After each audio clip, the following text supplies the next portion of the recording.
Olá, gente, eu sou Val Cabral e esse é o programa Olho no Olho, aqui pela TVI. Olha, estamos experimentando momentos difíceis, né, de coisas que a gente não está conseguindo compreender. A gente se depara com situações que nos preocupam bastante, sobretudo na questão da sexualidade, na questão comportamental da nossa juventude. As coisas estão realmente tomando um rumo que é bem peculiar, a ter que parar para repensar, repaginar, que a situação tem sido muito complexa, muito difícil de entender. E dentre as muitas coisas que acontecem e que criam uma, um clima de insatisfações, indignações, incompreensões, nós temos os ataques que as famílias têm sofrido ultimamente. E nós temos também consequências terríveis de gravidez precoce e de gravidez indesejada.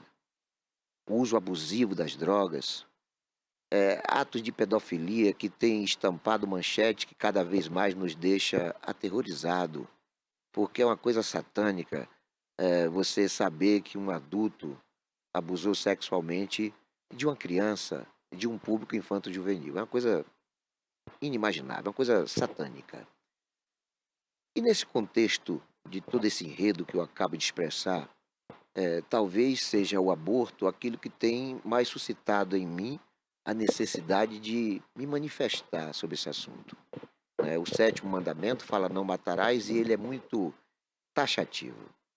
Não está escrito lá não matarás, ponto e vírgula. Não matarás, vírgula. Não matarás, reticência. A determinação deste mandamento é simplesmente não matar. E o que é o aborto, senão um homicídio? O que é o aborto, senão a prática criminosa de matar alguém indefeso, alguém sem condição nenhuma de, pelo menos, suplicar pela vida?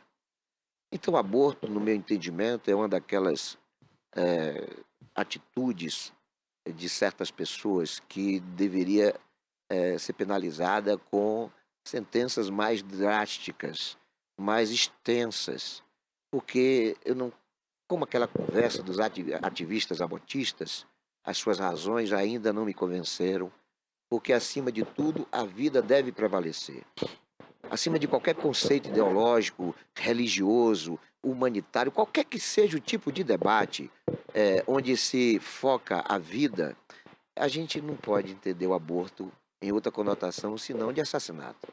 E de um assassinato cruel, uma coisa perversa, covarde, que não dá para a vítima, como eu dissera anteriormente, qualquer possibilidade de defesa. E não dá para entender de forma diferente, porque a vida está acima de qualquer conceito. Nós teremos aqui em Itabuna um movimento que busca despertar justamente essa consciência nas pessoas.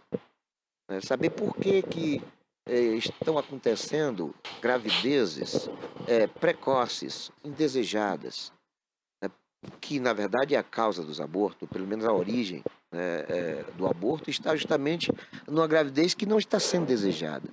O que aconteceu sem que fosse da vontade da mãe e do casal. Então é preciso políticas públicas de conscientização, de prevenção, políticas públicas que façam com que a mulher tenha no seu corpo o seu direito de ter suas relações sexuais sem a vulnerabilidade de uma gravidez indesejada. É preciso que haja, sobretudo no âmbito escolar, campanhas de conscientização, de formação de opinião, para que nós tenhamos uma juventude mais preparada para a questão da sexualidade. Porque mistura-se muito liberdade com libertinagem, promiscuidade sexual com sexualidade. E é preciso que as campanhas educativas possam fazer a separação do joio e do trigo, para que as nossas garotas, os nossos rapazes, saibam o que é que está acontecendo, para depois não terem que chegar a esse tipo de processo, né, de desfecho, né, o aborto. Aborto não é outra coisa senão assassinato. E vai acontecer aqui em Itabuna um movimento ligado a muitos segmentos da sociedade, e que são segmentos de ojeriza a essa prática do aborto, justamente levando até a comunidade a informação, né, a manifestação de indignação, o protesto contra essa crueldade contra fetos, contra crianças. Nós vamos, depois do intervalo, travar um bate-papo com uma das pessoas que estão enfronhadas nesse processo de busca de políticas públicas, de realizações de ações, no sentido de darmos pelo menos uma diminuição vertiginosa na grande quantidade que supostamente está acontecendo nas práticas do aborto em Itabuna.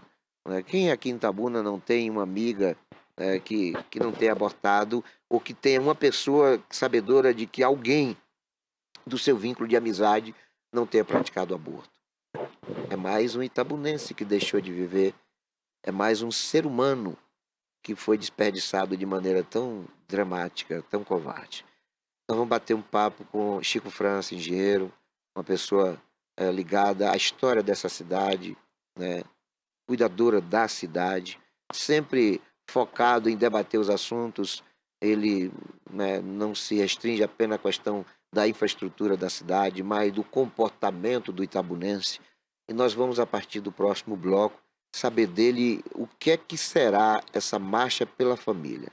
Quais as suas manifestações, o que é que, na verdade, tem de objetivo nesse evento que vai transcorrer durante uma manhã de sábado, segundo eu soube, e que vai percorrer a Avenida do Cinquentenário. Qual o objetivo? O que é que se busca através da Marcha pela Família? É coisa muito breve, esse nosso intervalo está vindo aí, mas é um pelar e um pecar.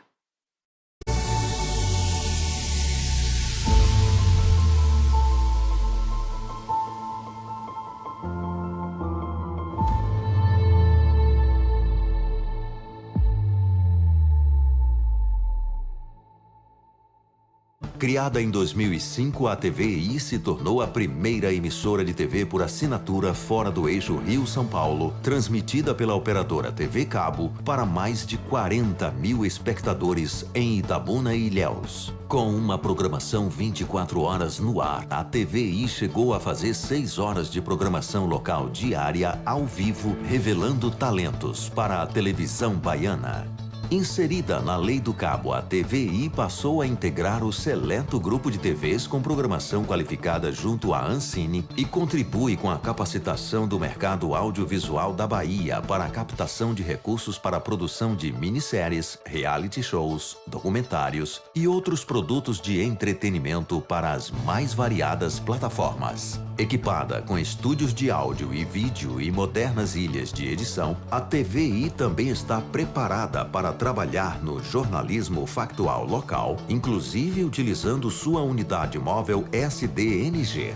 Passando agora por uma reestruturação, a ação programadora detentora do canal TVI se prepara para transformar o sul da Bahia em um polo de teledramaturgia, movimentando o mercado do audiovisual da Bahia. TVI é da Bahia, é da gente.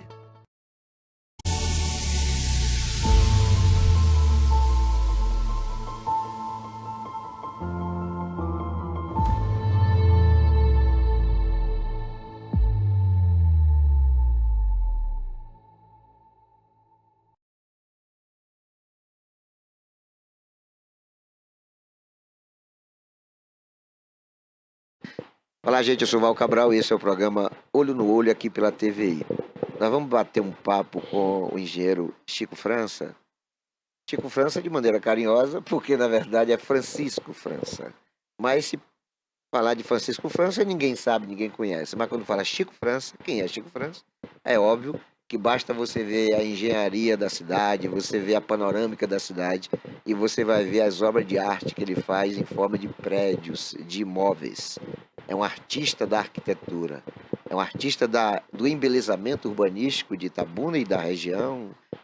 Enfim, o trabalho dele transpassa as questões de limites geográficos, e a informação que a gente tem é que o Chico ele tem diversas obras de arte em forma de arquitetura, em forma de prédios em várias cidades, vários estados. Mas o fato é que o Chico não é somente engenheiro, é um cidadão envolvido, engajado no processo de aperfeiçoamento da sociedade, e nesse contexto ele tem sido envolvido, né, em várias atividades sociais. Dentre elas, ele está coordenando agora a Marcha pela Família, que vai acontecer esse mês ainda aqui em Itabuna. E eu quero saber do Chico, primeiro, o objetivo, né? Por que a realização dessa marcha? Então, o que foi que despertou o Chico França a convocar os seus liderados para juntos promover aqui em Itabuna essa marcha, que eu não tenho dúvida que vai ser de pleno sucesso, em decorrência de que se abordará questões que são do cotidiano, né? Sobretudo a base da sociedade, que é a família. Mas, Chico, marcha pela família, como se dará? Bom dia, meu querido. Bom dia, Val. Agradecer a você essas palavras que você dirige a mim, elogiosa, evidentemente, que me deixa cheio de orgulho. As obras que nós fizemos aí são obras corriqueiras, obras que qualquer engenheiro faz. Então, quando você elogia, eu fico... Eu tô rindo pela sua humildade, viu? Então, como cidadão, eu não posso me furtar de participar de um movimento tão nobre como esse, que é o movimento da Marcha da Família, a Marcha da Família Cristã, onde se combaterá o aborto, a pedofilia infantil e o consumo de drogas. São temas que chegam muito próximo da gente, chega próximo da família, e que se nós não tivermos o engajamento, uma forma que está aí, a gente passa e pode perder essa guerra, que é uma guerra de todos, é uma guerra da sociedade. E nós estamos nessa guerra para poder buscar êxito. Então vai ter agora, no dia 12 de outubro, vai ter a Marcha Nacional, certo? A Marcha Nacional, onde diversas cidades participarão. No caso de Itabuna, pelo fato de ser esse feriado, e nós ainda não conseguimos engajar toda a sociedade, e aí nós estamos transferindo a nossa para o dia 21, porque vai ser um sábado, e nós queremos fazer um movimento muito forte, certo? Queremos trazer toda a sociedade a participar. Vamos buscar os clubes de serviço, vamos buscar o apoio das igrejas e vamos buscar também o apoio das cidades circunvizinhas, de maneira que possamos, nesse movimento, despertar a toda a sociedade para participar dessa luta, que é uma luta árdua. É isso aí. A marcha vai abordar 3 questões que são assim cruciais, né, para a questão desse cotidiano nosso que estampa nas manchetes policiais problemas que são gravíssimos, né?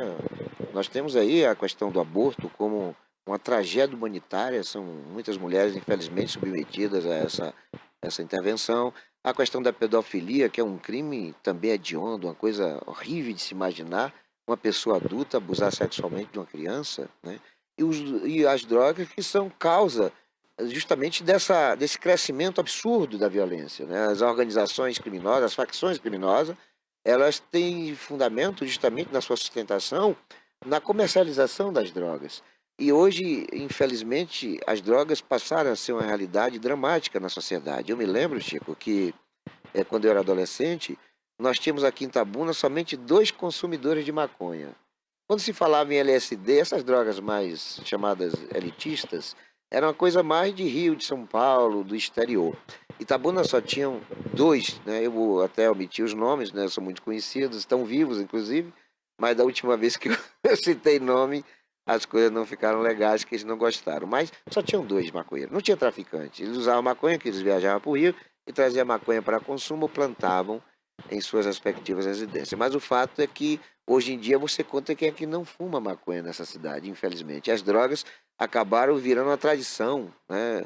Eu diria que boa parte dos meus amigos e amigas são usuários de droga. E eu fico muito sem entender isso, né? Porque se a busca é o prazer, esse, no meu entendimento, não seria, né, a alternativa, não seria a opção para o entretenimento, o lazer, a diversão do indivíduo, porque acho que a maconha é, na verdade, o alicerce e o fortalecimento das facções. Eu, quando encontro um amigo meu, tem um amigo meu que fuma maconha há mais de 30 anos, eu falo, você contribui para a criminalidade, porque quando você compra maconha, você está financiando as facções criminosas. Como é que você vê, Chico, né, você que está no dia a dia convivendo com essa realidade de uma cidade amedrontada pelas forças que emerge, sobretudo da periferia, com as facções criminosas quase que loteando a cidade. Como é que você enxerga como cidadão, como pai, como é que você enxerga esse momento, né, em que a gente está cada vez mais assustado com a quantidade absurda de crimes decorrentes do uso das drogas? Eu, com muito temor, viu? Temor porque o consumo de droga, ele cresce em progressões geométricas. Você deu um exemplo aí que quando você é jovem tinha 2 consumidores que eram conhecidos por todos. E hoje, o período passou e então o consumo aumentou em muito. E além de aumentar o consumo, você não vê só a droga no consumo, carrega consigo também a violência, que você acabou de falar, né? Onde, inclusive, coloca o jovem indefeso nesse comércio, né? O jovem indefeso, pobre, carente, entra no comércio, que é um comércio mais fácil dele conseguir recursos, certo? Então, é uma luta que não é pequena, é uma luta árdua. Você veja que a droga está disseminada no mundo todo, né? E qualquer segmento da sociedade está envolvida nela. É o do classe A, B, C, D, todas as classes sociais estão envolvidas. Então, precisamos chamar a família, congregar igrejas, congregar clube de serviço, congregar toda a sociedade para tentar combater esse mal, que é É um mal para porque, todos. por tudo que eu tenho de conhecimento a respeito da questão do consumo de drogas, é muito difícil sair, é muito fácil entrar. Mas acho que é muito mais fácil o convencimento para não entrar, né? Para o jovem não entrar no mundo das drogas. Acho que convencer o jovem que esse é um caminho pernicioso, porque normalmente, eu vou citar aqui o traficante, não tem mais do que 5 anos de vida. O jovem com 15 anos que está entrando no mundo das drogas aí, ele vai viver 5 anos no máximo, no máximo. Se ele ainda for um sujeito de sorte, ele antes de 5 anos ele vai ser preso e vai passar no mínimo 5 anos preso, vai perder 5 anos da vida dele. Parte da sua adolescência vai ser esvaída pela questão da criminalidade, e quando ele entra na fase adulta, ele já está estigmatizado como um bandido, como criminoso, como traficante. Então, eu acho que esse é o momento em que políticas públicas devem ser trabalhadas no sentido de convencimento. Dizer para o jovem, esse caminho é o caminho do diabo, esse caminho é um caminho desarmonioso, você vai se dar mal nele. Você vê, Chico, por exemplo, ações do governo focada no sentido de fazer com que haja esse tipo de iniciativa, ou seja, de fazer com que o jovem tenha conhecimento da gravidade do que significa entrar numa corporação criminosa ou começar a usar a drogas? Olha, conhecimento eu não tenho de políticas públicas do governo com esse objetivo de reduzir substancialmente o consumo e da criança a criança e o adolescente entrar nesse meio que é um meio criminoso, que maltrata e que mata. Você deu exemplo aí de 5 anos, então a expectativa de vida de um jovem disso aí é muito pequena, certo? Agora, o governo, a sociedade, o pai tem que, antes de mais nada, ser exemplo. Porque não adianta ele estar dando um conselho que faça isso ou aquilo, que não consuma, e ele também está trazendo para si, para dentro de casa. Então, tem que sair da família, tem que sair do governo, o exemplo de que o consumo de droga, o tráfico de droga, é um crime que precisa ser combatido desde a sua origem. Está se discutindo agora no Congresso, com o advento da eleição do Lula, a liberação das drogas, sobretudo da maconha. Qual a sua opinião a respeito desse assunto? Sou totalmente contra.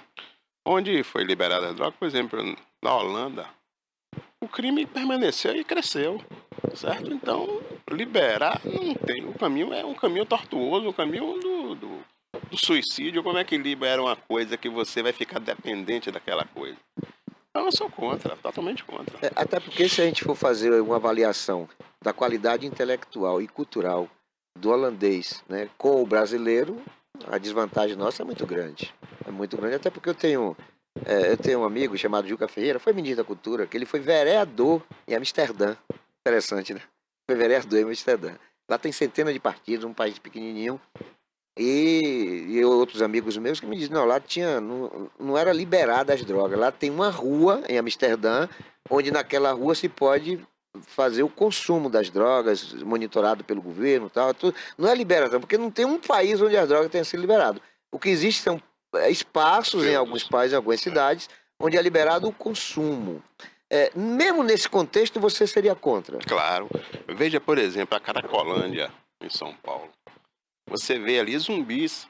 Você não consegue enxergar ali o homem. São pessoas que não vivem. Aquela turma ali está vegetando.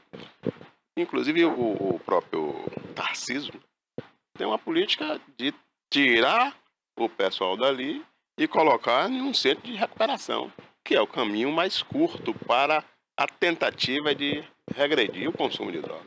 O outro assunto que está no contexto das causas que estão motivando a realização da Marcha pela Família é a questão do tráfico em si, mas a questão do aborto. O Congresso já está, me parece que na CCJ, que é a Comissão de Cidadania e Justiça, me parece que já está lá em debate, que é a liberação do aborto, né?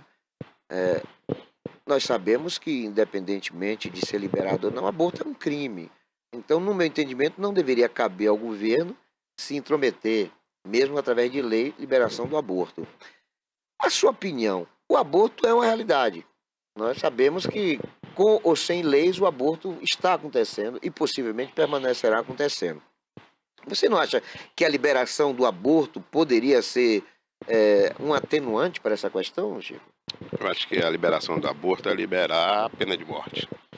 Porque quando você libera o aborto, libera matar um ser que já está formado. É uma discussão fácil? Não é uma discussão fácil. É uma discussão que envolve toda a sociedade, envolve a ciência. Então, agora, temos que ser radicalmente contra. Eu, como cidadão, como pai, sou contra. Evidentemente que temos que escutar a ciência, certo? Mas nesse momento, totalmente contra. Eu não sei se você já percebeu que todos os ativistas abortistas, todos, sem exceção, radicalmente contra, por exemplo, a morte de animais silvestres. Se você pensar em matar um macaco da cara verde, se você pensar em matar uma anta, Deus nos acuda, mas eles são a favor do aborto. Como é que você avalia, analisa esse comportamento dos ativistas abortistas? É uma incongruência? Uma coisa que vai, não vai, acaba ficando no mesmo lugar sem sair. Eu imagino que seja um momento de falta de lucidez. Porque como é que dá prioridade, se combate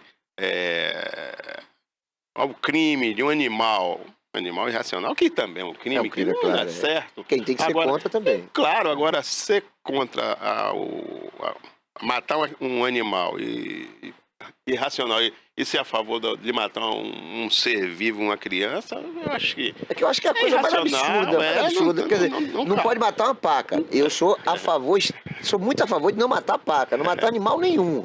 Sou a favor. Agora, mas também não mate uma criança. Mas não mate a criança. Então, a favor, contra matar uma paca, né? Uma anta, uma capivara, mas é ativista, sabe? Aguerridamente lutando para que haja o aborto, que é um assassinato. Quer dizer, é uma coisa aí que não está batendo. As coisas não estão, sabe? Você trabalha muito com geometria, com matemática, com número, e numa construção de um prédio não pode o 2 ser trocado por 3, porque senão o negócio desanda. E nesse contexto parece que é isso que está acontecendo. Exatamente. Como é que você vai para a rua defender que não mate um animal? Que é certo. Você participa de uma marcha contra a matança da paca, por exemplo. E você é a favor de aborto. Então, é uma incongruência, como você falou, não existe. Não tem como você concordar com a posição de um cidadão desse. Agora, eu vou entrar no outro assunto, dentro desse contexto, das questões que vão ser, né, apresentadas pela Marcha da Família, que é a questão da pedofilia. E como a marcha tem a pecha de ser cristã, né, a sua nomenclatura parece que a marcha é cristã pela família. A gente tem visto aí, Chico, um noticiário de muitos padres, né, envolvidos nessa questão da pedofilia. Você também não acha que é uma incongruência? Não acha que há uma distorção aí, quando você coloca uma nomenclatura cristã numa marcha, sendo que no própria Cristandade, na própria religião, você tem inúmeros casos de padres, né, de religiosos ligados, sobretudo a Igreja Católica, envolvido com a pedofilia, embora institucionalmente a Igreja Católica seja radicalmente contra essa prática. Você também não acha uma incoerência? Tipo assim, você está num lugar onde há um protesto contra a pedofilia, mas tem um padre ali que foi acusado de pedofilia, embora não seja esse caso aqui de Itabuna. Mas qual a sua opinião a respeito desse assunto? Qual é o conceito que você tem de um padre que é acusado, comprovadamente envolvido com pedofilia? Então, esses atos que ocorrem na igreja, principalmente na igreja católica, têm que ser combatido, denunciado e levado ao tribunal. É bom a gente ressaltar que essas práticas ela acontecem com religiosos sem a anuência do clero, né? Sem a Do alto anuência clero, claro. a Igreja Católica não tem absolutamente. Assim como também as igrejas evangélicas não podem ser responsabilizadas por pastores que são adúlteros, que são ladrões, né? Que são até assassinos. Né? Uma coisa não tem nada a ver com outra. Mas é o despertar para essa consciência que atividades como essa da Marcha pela Família acaba contribuindo muito, muito para que as pessoas estejam mais preparadas, melhores informadas, mais conscientizadas de valores que são cristãos, mas que são humanistas também. Né? Você, quando convoca a população para ir para a rua, abordando questões relacionadas à valorização humana, né, contra o aborto, contra a pedofilia, contra as drogas, você está inserindo o debate, as pessoas estão discutindo, as pessoas que vão ao centro, ou que vão ver passar a marcha, pode ter certeza que o debate vai ser aqueles assuntos questionados ali, né, apresentados ali. Então a gente só tem que parabenizar. Acho que marchas dessa natureza devem estar sempre existindo, porque tudo que é para orientar as pessoas, sobretudo do que cabe de responsabilidade, de dever, de direito a cada cidadão, é muito importante. Por isso que vocês estão de parabéns e também há de se considerar o fato que não é um evento do Chico França. É um evento que agrega diversos segmentos da sociedade, inclusive algumas igrejas. Como vai se dar, para encerrar esse nosso bate-papo sobre a Marcha pela Família, como é que vai se dar? Como é que está sendo a organização? Qual a expectativa de público? Porque também, como se fala de família, tem que ter muita gente, né? A sociedade tem que estar participando. Como é que você imagina que será a marcha no dia 21, Chico? Esse assunto é um assunto que desperta e comove toda a sociedade. Quem é que dentro de sua casa não tece comentários sobre esse assunto? E é um comentário que todos nós estamos preocupados. Então, com essa preocupação, nós estamos buscando a maior parte da população, comovendo a população. Isso que eu lhe disse, nós iremos nas cidades circunvizinhas, nós conversaremos com os clubes de serviço, nós buscaremos apoio, inclusive, da igreja, com bastante ênfase, porque esse movimento é um movimento que tem que dar repercussão. E a partir dele, que vamos buscar colher frutos que seja o bem de toda a família. É isso aí. Olha, nós estivemos com o Chico falando sobre a Marcha pela Família, né, que vai abordar questões relacionadas às drogas, à pedofilia e ao aborto. Mas nós vamos para um próximo intervalo e aí então nós vamos entrar num dos assuntos que eu acho que está sendo mais motivador das pessoas saberem qual o pensamento, qual a ideia do Chico num contexto mais generalizado, né? Nós abordamos questões que são muito limitadas àquelas que já anunciamos aqui. Nós vamos passar, a partir do próximo bloco, a falar sobre, efetivamente, o que é que Itabuna espera do Chico e o que é que o Chico espera do eleitorado itabunense. Nós vamos a um breve intervalo, é coisa muito rápida, é um pelar e um pecado.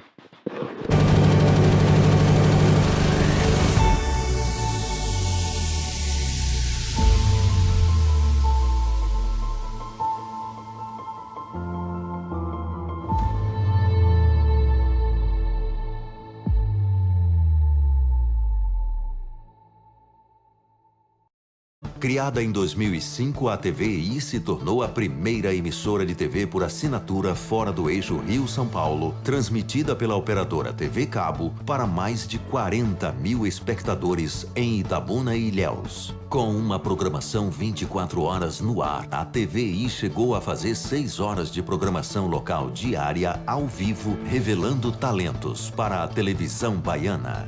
Inserida na Lei do Cabo, a TVI passou a integrar o seleto grupo de TVs com programação qualificada junto à Ancine e contribui com a capacitação do mercado audiovisual da Bahia para a captação de recursos para a produção de minisséries, reality shows, documentários e outros produtos de entretenimento para as mais variadas plataformas. Equipada com estúdios de áudio e vídeo e modernas ilhas de edição, a TVI também está preparada para trabalhar no jornalismo factual local, inclusive utilizando sua unidade móvel SDNG.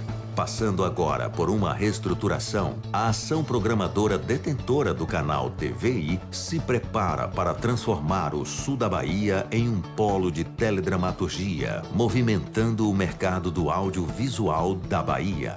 TVI é da Bahia, é da gente.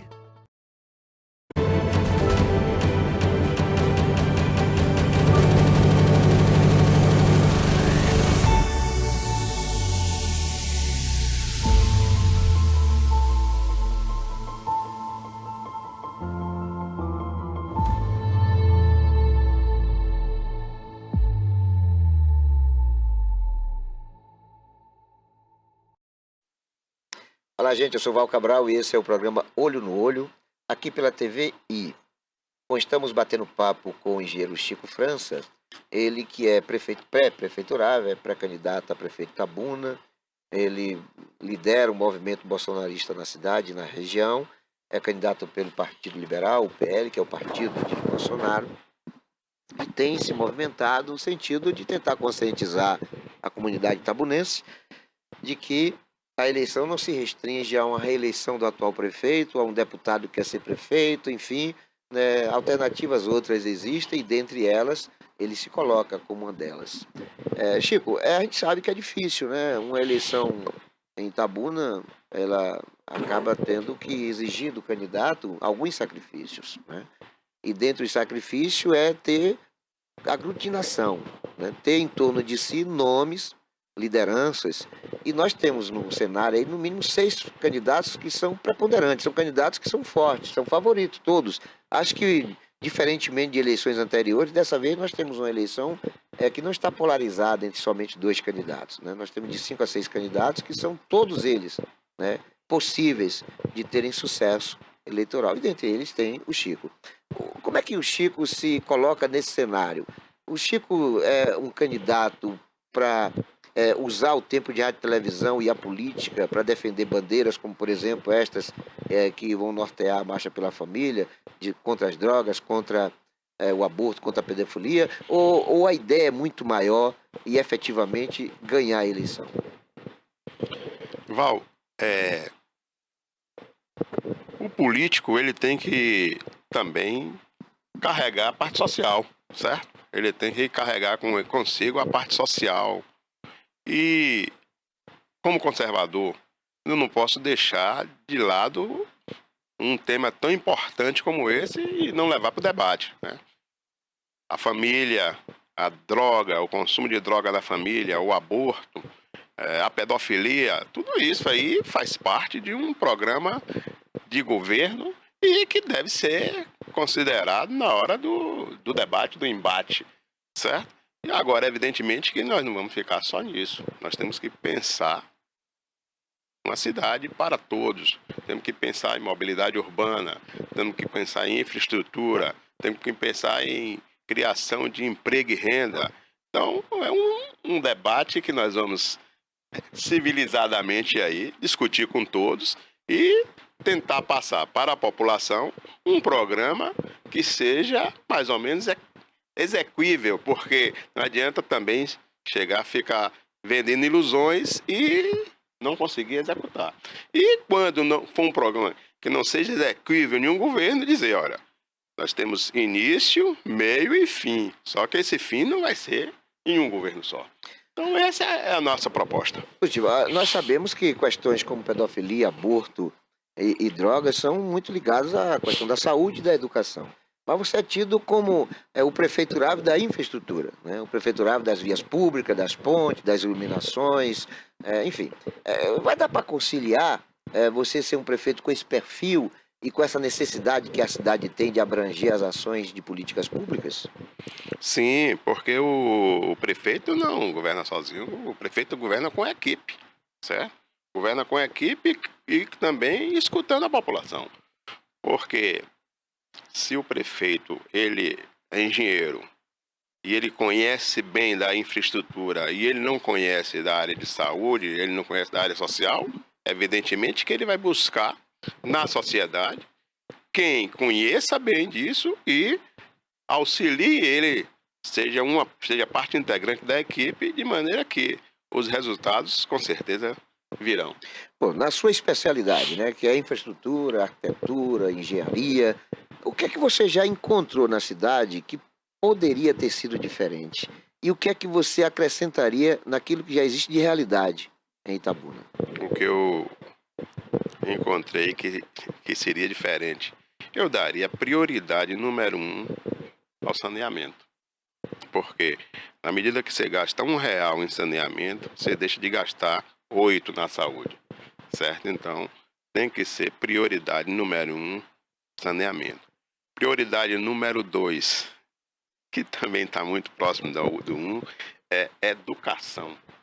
Então, uma cidade como Itabuna tem que ter um direcionamento para conseguir resultado na educação. Eu fui em Vitória da Conquista semana passada. Quando eu retornei, tirei até, inclusive umas fotos de um colégio que está sendo construído em Tororó, colégio de tempo integral. Aquele colégio que eu acho que deve ser implantado em todas as cidades. E eu me perguntei por que Itororó tem um colégio desse, que merece, que deveria ter mais inclusive, e por que Itabuna só tem um, que inauguraram recentemente. Eu acho que todo país, todo estado e toda cidade que queira crescer tem que investir substancialmente na educação, Val. E na educação, quando você fala educação em tempo integral, você resolve um problema de educação e resolve um problema social. Porque quantos jovens deixam de ir para a escola porque não tem a alimentação? Então, se ali no tempo integral ele recebe também as 3 alimentações, com certeza você vai ter um jovem que vai dar muito resultado para a sociedade. Até porque eu cito eu como exemplo, não que seja um exemplo a ser sempre seguido, mas o que o Estado investiu em mim em educação, eu já paguei ao Estado mais de 1000 vezes o que ele investiu. Então é um investimento com retorno, certo? É um investimento com retorno e com certeza a sociedade toda é quem sai lucrando. A gente sabe que há uma carência na cidade de intervenções no âmbito urbanístico, de novas pontes, de duplicação de algumas avenidas, de abertura de novas vias públicas. Se fala agora de que está se tentando fazer um anel rodoviário, cortando ali a chamada Volta da Cobra, justamente para dar uma fluidez maior no trânsito, tirar do centro da cidade, sobretudo o trânsito de caminhões, de veículos de grande porte. Onde é que você vê aí a possibilidade de mais ampliação? Porque nós temos hoje praticamente as mesmas ruas que tínhamos há 40 anos atrás, enquanto que a quantidade de veículos é 40 vezes maior. Dentro do seu conhecimento técnico, para onde Itabuna deve crescer? E o que é que urbanisticamente pode ser feito para Itabuna ser uma cidade menos asfixiante no seu trânsito? Ô Val, há uns 15 dias atrás, eu convidei uma professora Peola Paula, da Universidade Federal do Sul da Bahia, para ela ministrar uma palestra aqui sobre mobilidade urbana e transporte coletivo.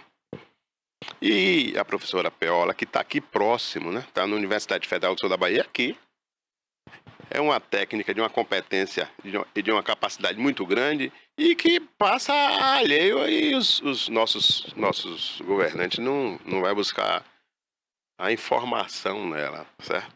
E ela fala o seguinte, e falou que, um assunto até que a gente já trouxe aqui, programa de mobilidade urbana, projeto de mobilidade urbana, são projetos que você levando a Brasília, você traz recurso a custo zero, certo? Então, um dos pontos mais importantes tem que ser projeto de mobilidade urbana com planejamento, Não adianta sentar aqui. Itabuna vai crescer para norte, para sul, para leste, sem um planejamento. Com um planejamento, aí sim, vai buscar recursos e executa. Porque não adianta, por exemplo, ficar só no centro da cidade, fazendo... Aí aparece um projeto aí, passar um viaduto em cima ali da rotatória de São Caetano, e esquecendo de um vetor de crescimento. Por exemplo, tem que revitalizar o CITA, Centro Industrial de Itabuna, certo? E, evidentemente, que se revitaliza o Centro Industrial de Itabuna, também cria-se ali um vetor de crescimento, que é naquela direção de Ferradas, certo? Naquele sentido de lá. Porque, como você disse, Itabuna está muito concentrado no centro. Nós temos também a possibilidade de crescer pro lado do São Caetano, aquele trecho que sai, tem uma via que sai, inclusive, na BR-101 para Buerarema, certo? Essa que você citou, que passa na Volta da Cobra, já é um projeto, foi projetado, é um projeto que é de Fernando Gomes, certo? Que passa ali, inclusive, é o prolongamento daquela pista que sai passando no hospital de base e vai sair lá próximo dali de Ferrada, né? Não, próximo de Ferrada, né? Então, isso aí seria, são planos, são projetos que você, botando no contexto da cidade, analisando a cidade como um todo, faz o projeto de mobilidade urbana e vai atrás dos recursos. Nós sabemos que os problemas são muitos, né? Itabuna é uma cidade que acaba convergindo mais de 50 mil pessoas diariamente, seja na área da educação, na área da saúde e da empregabilidade. Mas um dos gargalos também da qualidade de vida do itabunense está centrado na questão da saúde. Hoje você, no hospital de base, fazendo uma visita, você percebe o drama que tem sido a saúde. Quando você vai para os postos de saúde, você vê também ali quase que uma disputa no tapa para se conseguir um exame ou uma consulta. Mas a prefeitura, junto com o governo do estado, está ampliando o hospital Luiz Eduardo Magalhães, o hospital de base. Nessa área de saúde pública, você acha que o sistema tem alguma coisa para ser melhorada, ampliada? Como é que você está enxergando a saúde hoje? E o que é que ela pode melhorar numa possível administração sob seu comando? Olha, o que se informa aí é que Itabuna tem 400 mil cartões SUS, certo? Então, se tem 400 mil cartões SUS para uma população de 184 mil, você veja o quanto o hospital de base abrange o atendimento às cidades circunvizinhas. Então, a primeira coisa que tem que ser feito, nesse caso particular, é com esse número de cartões e buscar recurso proporcional ao número de cartões, certo? Chegando a esse recurso proporcional a esse número de cartões, porque não tem como você controlar, por exemplo, uma pessoa que chega ali, você não sabe se é de Itabuna, se é de Quaraci, se é de Buerarema, porque o cartão é daqui. Então, tem que se buscar recursos em função do número de cartões e melhorar substancialmente com recurso, ou com mais rigor, a fiscalização e a administração do hospital de base. Mas nós temos, por exemplo, uma situação. A Carta Magna diz que você não pode ser acusado no atendimento hospitalar. E nós temos aqui um hospital que atende, pactualmente falando, a mais de 160 municípios. E aqueles acidentados que vêm do Rio Grande do Sul ou do Rio Grande do Norte, que não pode ser acusado e que às vezes usa o leito de UTI, que é um leito caríssimo, e que não pode ser acusado. Você não acha que a solução para essa questão específica de demandas do hospital de base não deveria fazer com que esse hospital fosse estadualizado? O município parece que não tem condição de manter, em decorrência justamente desse fato, né, de pacientes que não estão pactuados e que eles não podem recusar, e que são pacientes caros. Você deu um exemplo aí do Rio Grande do Sul. Então, se for esse exemplo como referência, não pode nem ser estadualizado, certo? Tem que ser nacionalizado, certo? O que exige é que tenha-se fiscalização rigorosa e recursos proporcional ao número de cartões. Uma vez que veio do Rio Grande do Sul, você deu um exemplo até muito específico, mas que se veio do Rio Grande do Sul, não sei como é que o custo disso aí é resolvido, porque se é do Rio Grande do Sul, consequentemente ele não tem cartão SUS, daqui de Itabuna. Ele vai ter que repactuar esse valor para a cidade de Natal. É porque eu estou mais me Difícil, referindo viu? à questão Não é dos fácil, não. pacientes politraumatizados. Você tem um acidente de veículo, de moto, seja na BR-116 ou na BR-101, na 415, você tem um paciente que você não pode recusar. Não pode. Não pode recusar. Mas se ele é gaúcho ou se ele é potiguar, a conta não vai para o governo. A conta vai para o bolso do itabunense, porque o hospital é municipalizado. Então, você não acha que, uma vez, no comando da prefeitura, não deveria ser prioridade da sua administração a federalização ou estadualização do hospital de base? Porque o hospital de base é um saco sem fundo, não tem condição. Eu tenho visto isso. O hospital tem 25 anos que foi fundado e de lá para cá nós tivemos aí uns 5 a 6 prefeitos, que alguns, né, se alternaram mais de uma vez, o caso de Fernando Gomes, mas a gente percebe, né, que o hospital não tem condição nenhuma de ter sustentabilidade municipal. Você teria como prioridade a estadualização ou federalização do hospital de base, Luiz Eduardo Magalhães, Chico? Já foi estadualizado e logo em seguida voltou a ser municipalizado. Tá? Então, esse vai e volta talvez não seja a solução. Né? Eu entendo que a solução seja buscar recursos e aumentar substancialmente a fiscalização e intensificar uma administração mais profissional daquilo. Certo? A Budi falou numa reportagem, eu vou falar porque ele falou numa reportagem aí que tinha só um médico que quando a Budi ele passou aquele período de administrador, só um médico recebia 80 mil reais. Então, a sangria é muito grande, né? Então tem que se fiscalizar e ser rigoroso durante a administração do hospital. Nós falamos aqui de educação, de saúde, de infraestrutura, mas tem um setor também que tem tudo a ver com a população, diretamente ligado, né, à juventude, que é a questão das artes e da cultura. Qual o seu perfil, né, como possível gestor? Você vai focar as artes e a cultura também como uma metodologia de gestão, de acolhimento, de fomento, da capacidade de cada um se sobressair nas artes, na cultura? Qual é a visão sua para esse setor? Semana passada eu fui agraciado com um diploma aí do poeta itabunense. Então, a cultura, Val, ela tem que estar inserida no contexto de uma sociedade. Porque você não vive sem cultura. Você tem que viver a cultura, viver a educação, certo? E viver bem, porque uma criança culta, sem cultura nenhuma, vai ser um adulto imbecil, né? Então, eu imagino que uma vez candidato, uma vez eleito, educação, cultura tem que estar na linha de frente de qualquer governo. Positivo, nós vamos a um breve intervalo, porque o próximo, que é o de encerramento, nós vamos assim, né, entrar na questão da eleição em si. Né? O que é que Itabuna pode esperar de uma candidatura? É uma candidatura para valer? Uma vez eleito, o que é que efetivamente pode se esperar de Chico França prefeito? Nós vamos ao intervalo, é muito rápido, é um pé lá e um pé cá.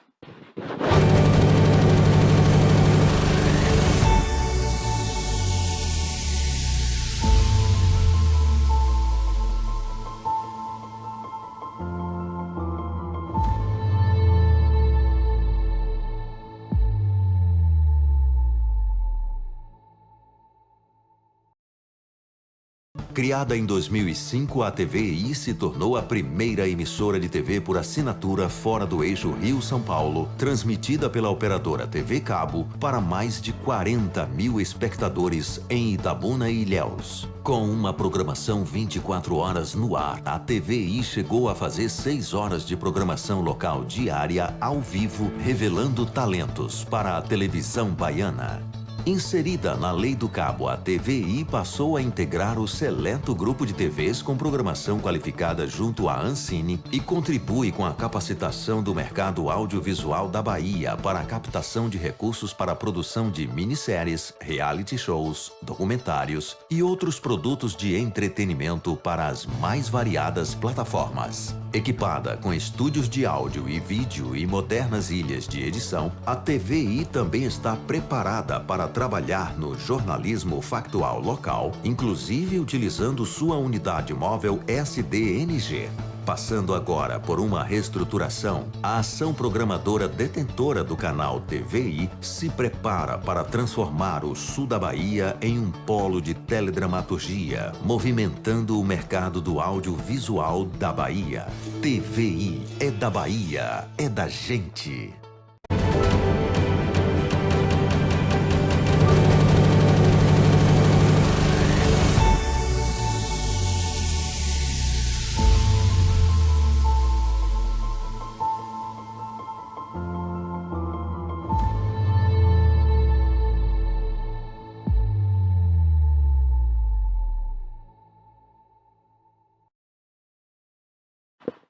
Olá, gente, eu sou Val Cabral e esse é o programa Olho no Olho, aqui pela TV Itabuna. Estamos entrevistando o engenheiro Chico França, ele que é pré-candidato a prefeito de Itabuna.